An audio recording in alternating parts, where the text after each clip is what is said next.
Most powerful prayer, Psalm 5 from the Bible. Verse 1.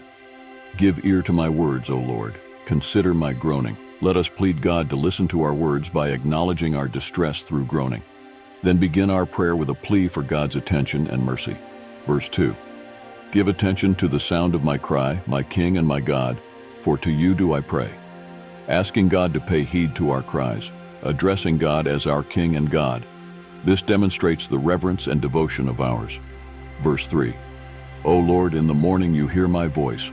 In the morning I prepare a sacrifice for you and watch, beginning the day with prayer, offering a morning sacrifice, and awaiting on God and seeking God's guidance and protection at the start of each day. Verse 4. For you are not a God who delights in wickedness. Evil may not dwell with you. Acknowledging God's nature as one who abhors wickedness and establishes his righteousness, and does not tolerate evil in his presence. Verse 5, the boastful shall not stand before your eyes. You hate all evildoers. Let us not be those who boast in their own accomplishments and engage in wrongdoing, as we will not find favor in God's sight. This verse underscores God's disapproval of arrogance and wickedness. Verse 6, you destroy those who speak lies. The Lord abhors the bloodthirsty and deceitful man. Let it be known that God will surely deal with falsehood and deceit, as God is just judge, who will punish those who speak lies and engage in bloodshed. Verse 7. But I, through the abundance of your steadfast love, will enter your house. I will bow down toward your holy temple in the fear of you. Let us hope of being allowed into God's presence through God's steadfast love and convey a sense of reverence and humility, acknowledging that access to God's house is a privilege.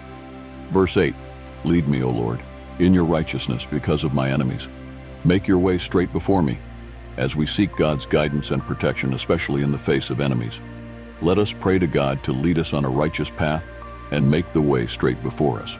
Verse 9, for there is no truth in their mouth. Their inmost self is destruction. Their throat is an open grave. They flatter with their tongue. We know that the wickedness of our enemies, emphasizing that there is no truth in their words, and that they are full of deceit and destruction. Verse 10, make them bear their guilt, O God. Let them fall by their own counsels. Because of the abundance of their transgressions, cast them out, for they have rebelled against you. Let us pray for divine justice to be served upon our enemies. Let us trust that God will make our enemies bear their guilt and be punished for their rebellion. Verse 11, but let all who take refuge in you rejoice. Let them ever sing for joy and spread your protection over them, that those who love your name may exult in you. Let us be full of joy as our refuge is found in God. We therefore desire for all who seek refuge in God to find happiness and protection, and for those who love God's name to rejoice in him. Verse 12, for you bless the righteous, O Lord. You cover him with favor as with a shield.